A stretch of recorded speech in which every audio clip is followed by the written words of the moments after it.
जंगल के राजा शेर को अपनी शक्ति पर बड़ा घमंड था। वह स्वयं को सबसे शक्तिमान समझता था, इसलिए जंगल के हर जानवरों पर अपनी धौंस जमाता रहता था। जंगल के जानवर भी क्या करते, अपने प्राण सबको प्रिय थे, इसलिए न चाहकर भी शेर के सामने नतमस्तक हो जाते। एक दिन दोपहर के समय शेर एक पेड़ के नीचे सो रहा था। वहीं एक मच्छर भिनभिना रहा था, जिससे शेर की नींद में खलल पड़ रहा था। वह एक मच्छर से बोला, ए मच्छर, देखता नहीं मैं सो रहा हूँ, भाग यहाँ से, नहीं तो मसल कर रख दूंगा। मच्छर बोला, क्षमा करें वनराज, मेरे कारण आपकी नींद में व्यवधान उत्पन्न हुआ, किंतु आप मुझे ये बात नम्रता से भी कह सकते हैं।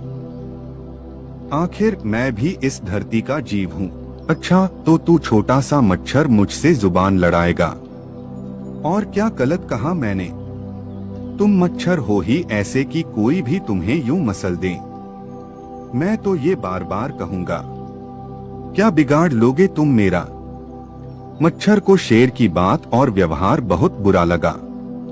वह अपने साथी मच्छरों के पास गया और उन्हें सारी बताई।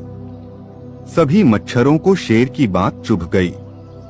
उन्होंने तय किया कि इस संबंध में एक बार सब मिलकर शेर से बात करेंगे। सभी मच्छर शेर के पास पहुँचे और बोले, वनराज, हमें आपसे बात करनी है, जल्दी बोलो, मुझे तुम जैसों से बात करने की फुर्सत नहीं है। शेर बोला, वनराज, आप होंगे बहुत शक्तिशाली, किंतु इसका अर्थ ये कतई नहीं है कि आप अन्य जीवों और प्राणियों का मजाक उड़ाएं या उन्हें नीचा दिखाएं। मच्छर बोले, मैंने जो कहा सच कहा। मैं सबसे शक्तिशाली हूँ और मुझे कोई हरा नहीं सकता। घमंड में चूर शेर गरजा, ऐसा नहीं है। अगर आप शक्तिशाली हैं, तो हम में भी इतना सामर्थ्य है कि आवश्यकता पड़ने पर हम किसी का भी सामना कर सकते हैं और उसे हरा सकते हैं। हम आपको भी हरा सकते हैं। मच्छर भी चुप न रहे। यह सुनकर शेर हंसते हुए बोला, तुम लोग मुझे हराओगे? तुम लोगों की इतनी हिम्मत कि मेरे सामने आकर ये बात कहो।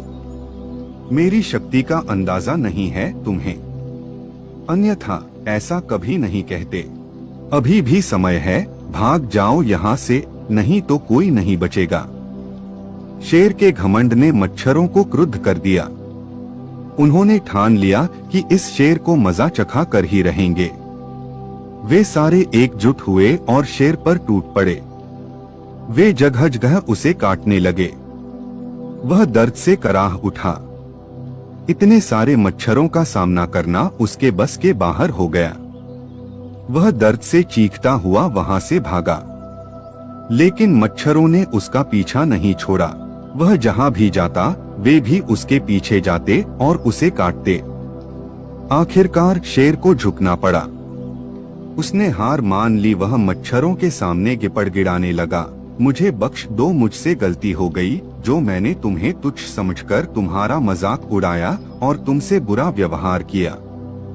आज तुमने मेरा घमंड तोड़ दिया है।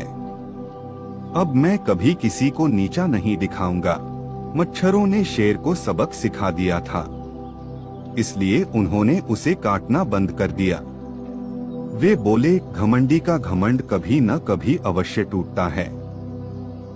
आज तुम्हारा टूटा है। घमंड करना छोड़ दो, अन्यथा एक दिन ये तुम्हें ले डूबेगा। और कभी किसी प्राणी को नीचा मत समझो।